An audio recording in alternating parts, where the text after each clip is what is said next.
Aku ingin berhasil dalam banyak hal. Aku ingin sukses dalam pekerjaanku, bersama keluargaku, dalam mendidik anak-anak, dalam beribadah, serta menjaga kesehatan. Bahkan dalam hubunganku dengan Allah Subhanahu wa Ta'ala. Ingin sholat tepat waktu di masjid, menghafal Al-Quran, rutin berpuasa, menjadi suami yang sabar, orang tua yang bijak. Intinya, aku ingin sukses dalam setiap aspek kehidupan. Namun, bagaimana caranya? Jawabannya ada di video ini hanya dengan satu kalimat dan kamu tidak akan bersusah payah lagi dalam hidupmu. Kalau sekarang aku pergi ke pakar psikologi, pasti jawabannya akan panjang. Kamu butuh manajemen waktu, mengatur keuangan, perencanaan hidup, menentukan prioritas, berolahraga, istirahat yang cukup, dan seterusnya. Suatu ketika seorang sahabat datang kepada Rasulullah Shallallahu Alaihi Wasallam dan berkata, "Ya Rasulullah, inna syara'i'al Islami qad kathurat alayya, fa akhbarani bi syai'in atashabbathu bih." Maksudku ya Rasulullah, Anda mengajarkan kami sholat wajib, sholat sunnah, umroh, haji dan zakat dan puasa dan sedekah dan membantu orang dan banyak lagi. Dan aku tak sanggup melakukan semuanya bersamaan, maka apa yang harus kulakukan ya Rasulullah? Rasulullah Shallallahu Alaihi Wasallam hanya menjawab dengan satu kalimat sederhana yang akan membuat orang itu mampu melakukan semuanya. Ya, hanya satu kalimat. Beliau bersabda, "La yazalu lisanuka ratban bi dzikrillah." Nabi Shallallahu Alaihi Wasallam mengembalikannya ke firman Allah Ta'ala. Allah Azza wa Jalla berfirman, "Ana ma'ahu hina yadhkuruni." Aku bersamanya ketika dia mengingatku. Dan semoga kamu selalu dalam lindungan Allah Azza wa Jalla dimanapun kamu berada. Jika Allah Azza wa Jalla bersamamu, maka kamu akan keluar dari kelemahanmu menuju kekuatan Allah Subhanahu wa Ta'ala. Kamu akan keluar dari kefakiranmu menuju kekayaan. Kamu akan menghadapi hidup bukan dengan kebodohanmu, tapi dengan ilmu Allah Azza wa Jalla. Bukan dengan kelemahanmu, tapi dengan kekuatan Allah Azza wa Jalla.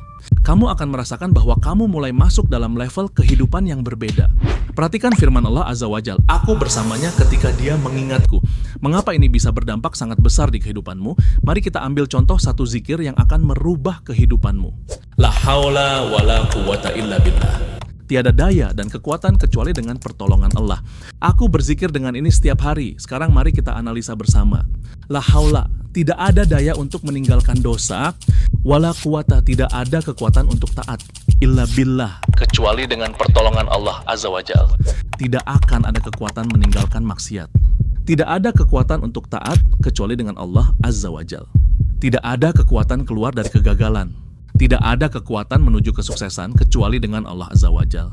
Tidak ada kekuatan meninggalkan penyakit menuju kesembuhan dan kesehatan kecuali dengan izin Allah Azza wa Jalla. Tidak ada kekuatan meninggalkan kemiskinan menuju kekayaan kecuali dengan Allah Azza wa Jalla.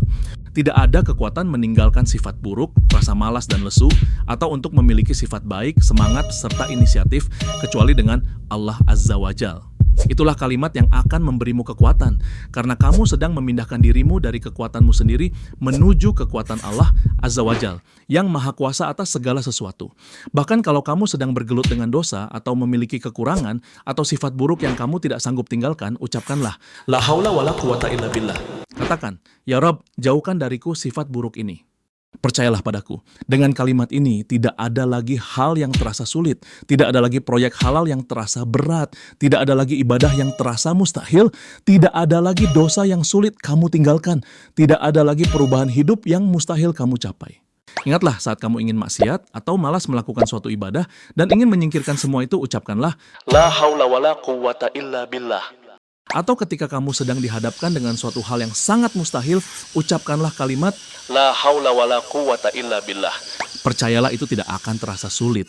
Tidak akan kesulitan untuk mendapatkan inspirasi dan ide positif. Tidak akan kesulitan untuk beribadah. Dan tidak akan kesulitan untuk meninggalkan maksiat. Tidak akan ada kesulitan untuk melakukan perubahan apapun dalam hidupmu. Dan ingatlah ketika kamu berhasil diterima di perguruan tinggi internasional atau mendapatkan gelar, lalu mengatakan, Ini semua berkat diriku, ini hasil kerja kerasku, sungguh ini semua berkat ilmuku. Demi Allah, itu bukan berkat dirimu. Ingatlah Qarun mengatakan hal yang sama, Qala innama utituhu ala ilmin indi. Sesungguhnya aku hanya diberi harta itu karena ilmu yang ada padaku. Lalu apa yang terjadi dengan Qarun? Fakhasafna bihi wa bidarihil ard. Maka kami benamkan dia dan rumahnya ke dalam bumi. Apa manfaat dari ilmumu itu? Karena itu, la haula wa la quwwata illa billah adalah kalimat yang membuatmu tidak sombong, tidak kagum pada diri sendiri. Kalimat ini menunjukkan hakikat dirimu. Tanpa Allah Azza wa Jalla, kamu tidak mampu melakukan apapun. Kalimat ini, sahabatku, saat kamu mengucapkannya, pikirkanlah masa depanmu dan hal-hal yang kamu ingin capai. Walaupun sekarang kelihatannya sulit, ingatlah, mungkin itu sulit bagimu, tapi tidak sulit bagi Zat yang Maha Kuat. Jika kamu meminta pertolongannya, segala sesuatu akan menjadi mudah. Seluruh kehidupan ini, sahabatku, berjalan dengan hukum ini. Itulah kenapa la haula wala quwata illa billah adalah harta karun dari surga. Apa maksudnya harta karun? Artinya, sesuatu yang kamu simpan untuk menghadapi musibah atau krisis di masa depan. La haula wala quwata illa billah adalah harta karun sejati yang akan membuatmu melewati semua rintangan. Dari Abu Musa al-Asy'ari radhiyallahu anhu, ia berkata, Rasulullah shallallahu alaihi wasallam bersabda kepadaku, "Maukah aku tunjukkan kepadamu salah satu harta karun dari harta karun surga?" Aku menjawab, "Tentu wahai Rasulullah." Beliau bersabda, "La haula wala quwata illa billah."